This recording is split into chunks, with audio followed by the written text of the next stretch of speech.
Lois Waters said, Gary, you're going to be fighting space every day. And she was right. Yeah. So there wasn't any question that we really need to move.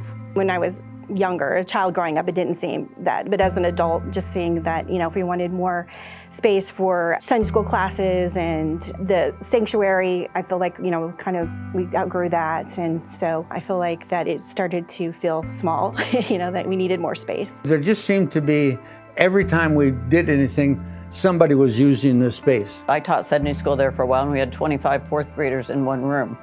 That's a lot of fourth graders. Yeah. And I began to look for some new property for Hope.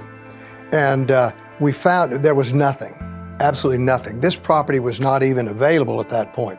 There was a church that had placed money down on this property. Property values were escalating a lot.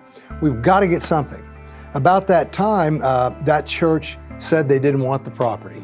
And so we jumped right in, and with the help of the conference, Kansas City's conference, we purchased this property now that Grace United Methodist Church sets on for Hope United Methodist Church. Being up on the hill was very visible, each of the steps that went through, and that winter it just looked like everything came to a standstill, which it didn't, but it seemed like it.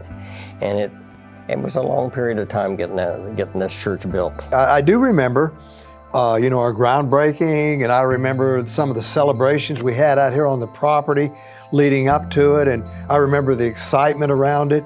When I think back, we had very few major glitches with it.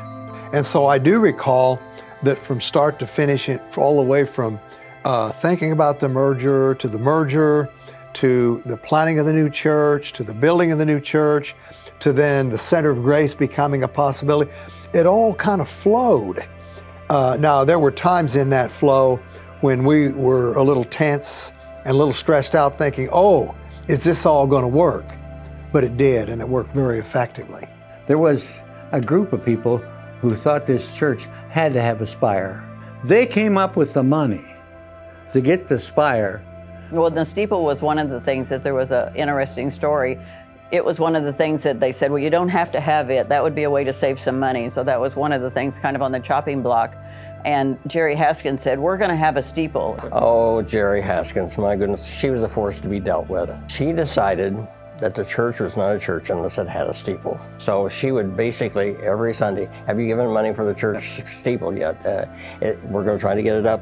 And she basically engineered that on her own and started raising money on her own.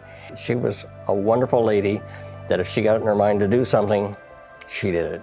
I mean, you can see it at night. I mean, it's kind of spectacular in itself. Even though we don't have a sanctuary per se, we have a steeple, and it is a church according to Jerry. Everybody was horribly excited. We're thrilled to be in the new building and lost in trying to find their way around.